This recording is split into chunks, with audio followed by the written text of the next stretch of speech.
ఈ కుంభమేళా కూడా ఎలా ప్రారంభమైందంటే మదన్ గారు అసలు మొట్టమొదటిగా పెట్టిన కారణం దేశంలో ఉన్నటువంటి వాళ్ళే కాకుండా ప్రపంచ దేశాల నుండి కూడా ఆయా దేశాల యొక్క ఔన్నత్యాన్ని, ఆయా దేశాల్లో తయారు చేసేటువంటి వస్తువులు, కళలు, ఆర్ట్ ఫామ్స్ అన్నీ ఒక చోట కనుక అన్నీ కూడా స్టాల్స్గా పెడితే ఒకరి జ్ఞానాన్ని ఒకరు పంచుకుంటూ, ఒకరు చేసినటువంటి వస్తువులు మరొకరు కొంటూ, ఒకరికొకరు సహకరించుకుంటూ ఎదగడానికి పెట్టినటువంటి కుంభమేళా ఇది.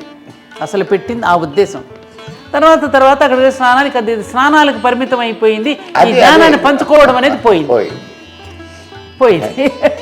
కానీ అసలు నిజంగా అమ్మ, ఈ దేశం ఒక్కొక్కసారి ఈ దేశాన్ని గురించి ఆలోచిస్తూ ఉంటే, ఈ దేశపు ఖ్యాతి, ఈ దేశపు వైభవం, ఈ దేశపు జ్ఞానం, ఇవన్నీ ఆలోచిస్తుంటే అసలు ఒళ్ళు పులకరించిపోద్దాం. మామూలుగా కాదండి.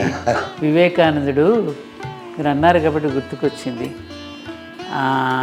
అమెరికా నుంచి తిరిగి వచ్చి బాంబే ఓడ దిగి వస్తూ ఉంటే అందరూ దండలు పట్టుకుని పరిగెత్తారట ఆయన దండలు వేయడానికి. ఆయన అవేమీ పట్టించుకోకుండా ఇసుక మీద పడి డొల్లుతున్నట్ట.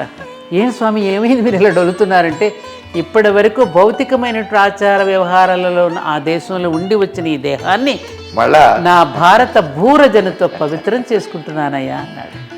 ఎంత గొప్పదండి.